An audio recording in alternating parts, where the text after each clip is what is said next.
Hello everyone, I'm not going to do the clown decade start to this video as it's the first one I'm doing after the tragic murder of Charlie Kirk. I've been asked if I'll do a video specifically on him.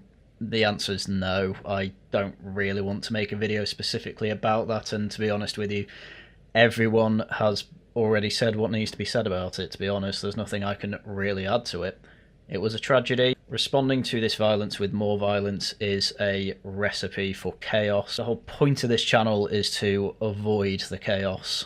And at the end of the day, this was a guy who made it his job to dunk on college libs, didn't hurt a fly, was always of the ideal that everything can be sorted out through civil debate, and as it turns out, well, there are people who don't agree to the point they will kill you. And it is the job of the state and all states to put people like that away for a long time and keep them away from civil society. We've been doing the opposite for some years. But life goes on, it's a Friday, let's not dwell on it. I don't think Charlie would want us to. So instead, we are going to talk about what is part of the clown decade, which is the whole Peter Mandelson debacle. Here was Keir Starmer at the dispatch box in Parliament on Wednesday for PMQs.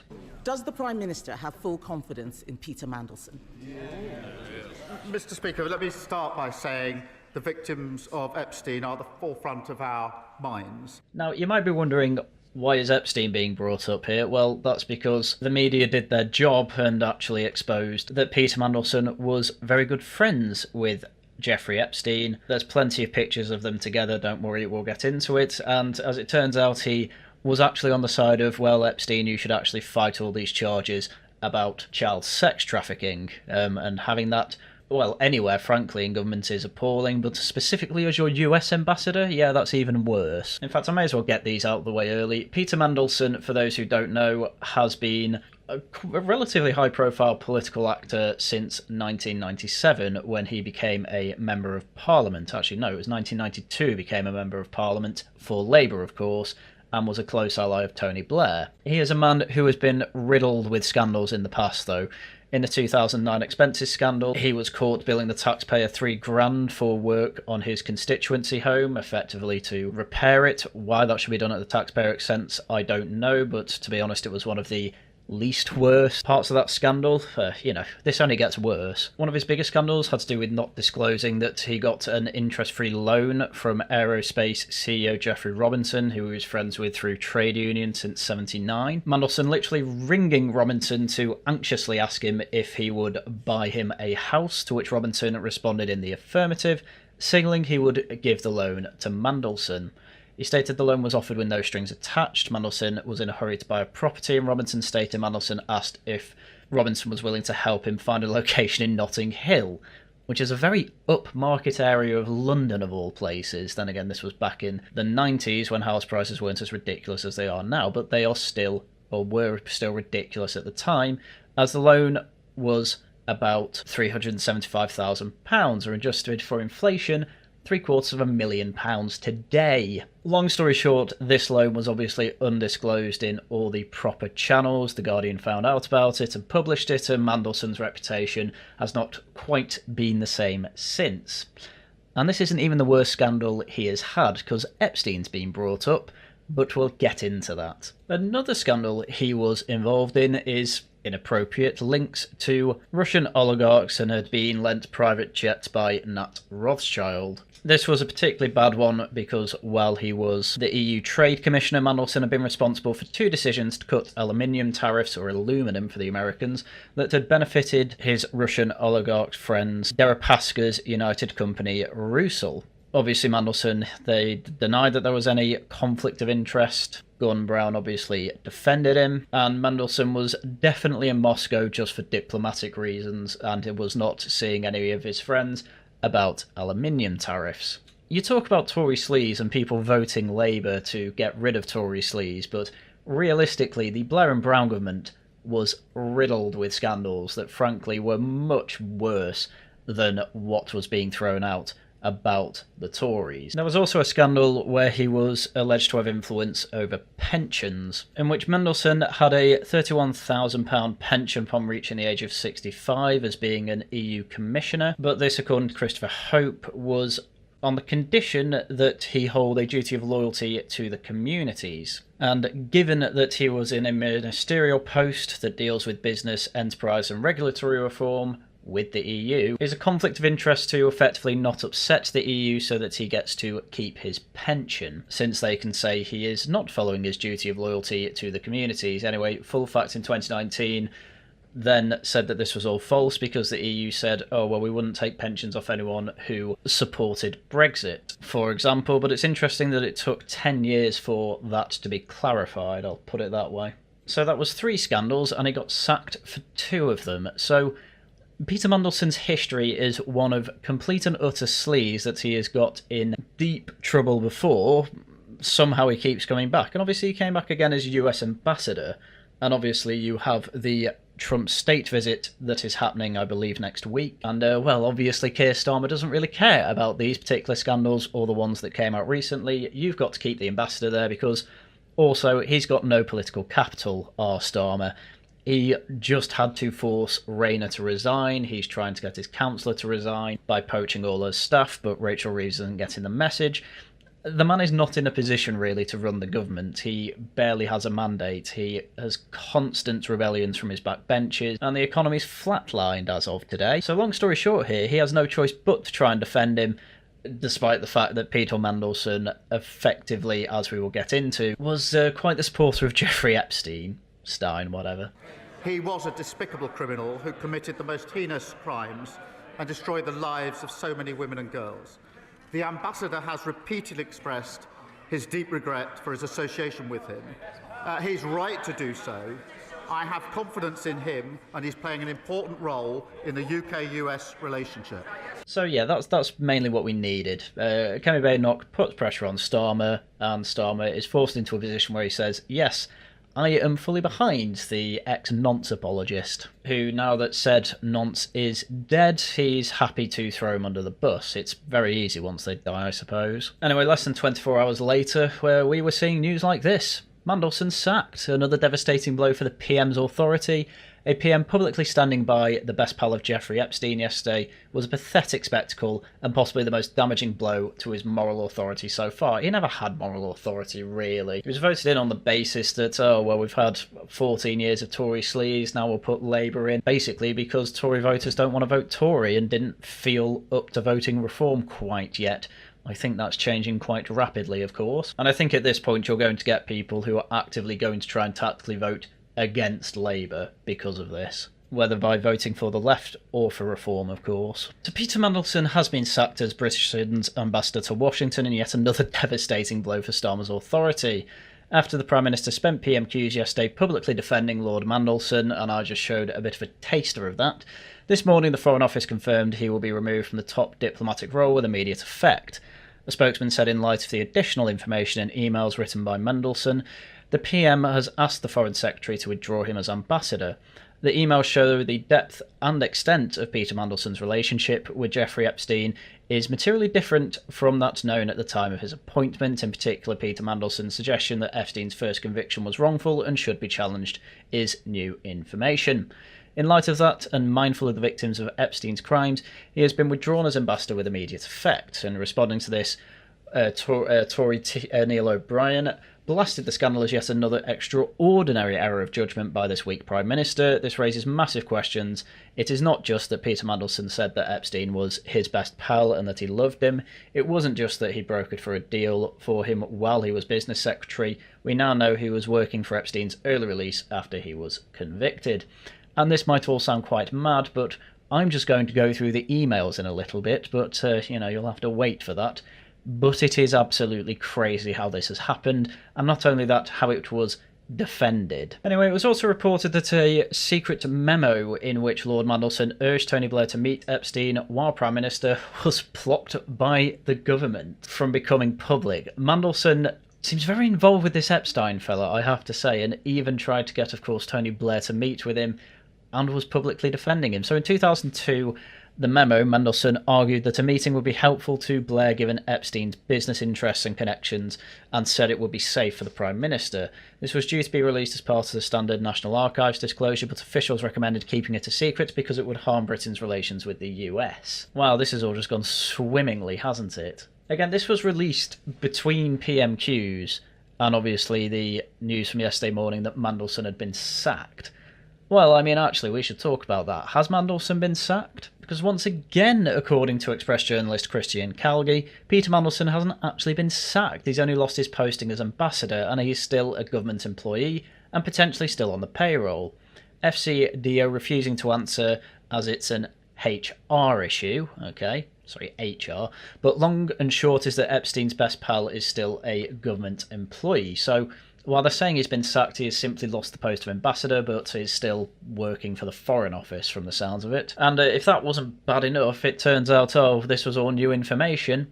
Turns out maybe it wasn't. Because according to Guido Fawkes, Starmer and McSweeney ignored warnings about Mandelson. Keir Starmer's judgment is being drawn into further question by fresh revelations regarding a now-sacked Peter Mandelson, or not so sacked.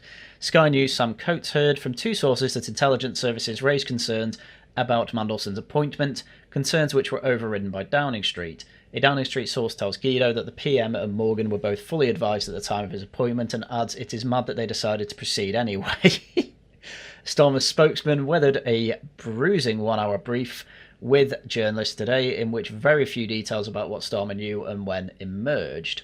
But it turns out that according to Downing Street sources, they basically have got all their knives out for this particular government, which I don't really blame them for, because I have never seen a government so weak. Even Boris Johnson at his worst had more control than this. Because political editor of the Times, Stephen Swinford, says, pressure mounts on Keir Starmer over political judgment in appointing Mandelson.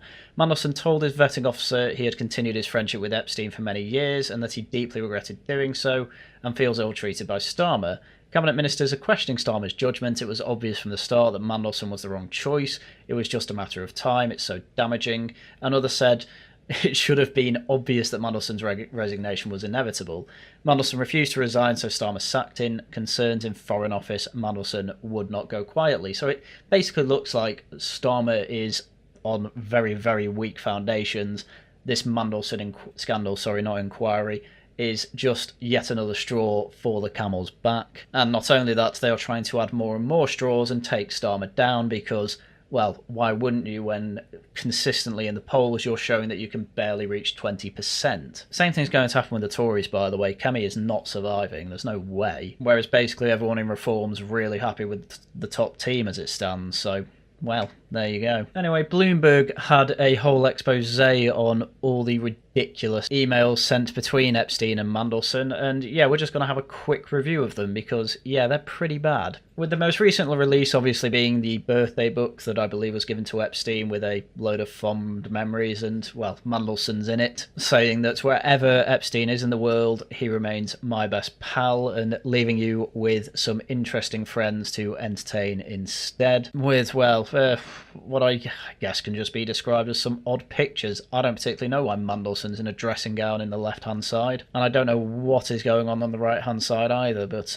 well, there we go. Back in 2008, he was supporting Epstein for one of his scandals, saying, "You are fighting back, so you need strategy, strategy, strategy. Remember the art of war. When are you going to the island at Christmas? So I'm having trouble getting air tickets to St. Bart's. Was wondering about going via US, New York or Miami, but this may also be difficult because of availability of British airline air miles. What are your plans and do I fit into them? X." Which, yeah, seems a little bit more than pals at this point, but maybe I'm looking too much into it. But, well, while they might not be gay, they were certainly very, very close. And, well, that was 2005. 2006, he sent, "I find this impossible to believe, but District Attorney said yesterday that he had the wrong facts and that even the allegations were much different than he thought. He was embarrassed and said that the worst they would do was charge solicitation, but in 2 weeks. Decide whether to drop it altogether." That's from Epstein to Mandelson. So clearly Epstein is very happy to ask for advice from Mandelson about, well, child sex trafficking charges. And there's something to be said about defending a friend, sure, but realistically at this point, this is definitely the sort of thing that should disbar you from any sort of public office. But for some reason in the United Kingdom, the elites have a history of, well, hiding paedophiles and defending their apologists. Does anyone really understand it? No, but nobody seems to want to talk about it, probably because it's quite uncouth. and not exactly friendly dinner party conversation. More correspondence. Peter, Mr. Big, has a meeting Thursday with Leafkey. I need your guy to remind him one time before the meeting, then we are done. I'll get the message, but he's travelling at the moment. Again, I don't know how to spread this on thicker than it needs to. These were two very, very good friends who were constantly corresponding effectively about how to navigate their incredibly serious scandals. They were very happy to try and cover each other's backsides as much as possible, or help each other to at the very least. This again should disbar you from office, in my opinion, but Mandelson, still in the Foreign Office. Anyway, there is plenty more information within that article, but I didn't want to overdo it. I think it was just quickly worth covering this because I think this is possibly one of the final straws for Keir Starmer here. I don't particularly understand how he remains in power for much longer, given that it feels like his entire party hate him. There's going to be a deputy leadership vote going on this conference where, frankly, I think the left-wing, or the more left-wing candidate is going to win, simply because everyone sees Starmer as right-wing in the Labour Party. Yes, I do mean that. And ultimately, frankly, everyone can see he's weak. He cannot hold anyone into any position. He can't put any basic spending cut legislation through. He's just useless. What can he do? So you're probably going to see a new Labour MP, well, maybe a new Labour MP, but certainly a new PM, possibly by the new year. If not by the new year, then sometime next year. Kemi Badenoch's going as well. I think we're seeing a slow death of the two-party system, or at least as we know it, you know, since the Labour Party took over from the Liberals. I reckon you're going to see both replaced, possibly by the Lib Dems and Reform, and hopefully leftist politics gets pushed out of all that, because as left-wing as the Lib Dem Party are, their main selling point is effectively, we make middle-class people feel good, and I don't think middle-class people feel very good about the way leftists have been for the past decade or so. Is that me huffing hopium? Absolutely. Is it entirely possible Starmer survives all this and just carries on with his zombie government? Yeah, absolutely. Because the thing that goes on in my mind is, who's Starmer going to be replaced with? Angela Rayner? I don't think so. I'm actually surprised at how many people have turned on her. Wes Streeting, maybe? Well, that's just continuity. He won't be any different. Andy Burnham's going to come out of nowhere, become a lord and then the Prime Minister? Maybe, but I don't think so. That would be worst case scenario, because he is a competent Starmer, would not find himself in the same pitfalls, and would make the country way worse, despite being a relatively good and popular Manchester mayor. Anyway, I think with that I will leave it for that video today. Obviously, rest in peace Charlie Kirk. His family and friends are obviously in my thoughts and prayers. It was obviously an absolute tragedy, but if there is any light in this situation, Charlie Kirk's family will be incredibly well looked after. At the very least they have that, but there is no replacing a father and husband, and I feel very blessed to have never had to experience a death like that in the family, and certainly not one as tragic as taking the life of a 31-year-old man away. Anyway, let's not dwell on it too much. With that, as I say, it's everything I had for you. Do subscribe, leave a like, leave a comment. Channel memberships and of course super chats and super thanks are open. In terms of streaming, it will be Tosh News next week, and then it will be playing a bit more Hollow Knight next Thursday. I did complete the good ending yesterday, but I've decided that since I am taking a week break after, there's no point starting Life is Strange yet, so we'll wait for that. And Laughing at the Guardian will return next Saturday. Videos out as and when I can make them. Since I missed yesterday, I'm going to try and get one out tomorrow, but no promises, so I don't know why I said that. Anyway, with that, that's everything I had for you for today. So once again, thank you very much for watching, and until next time, goodbye.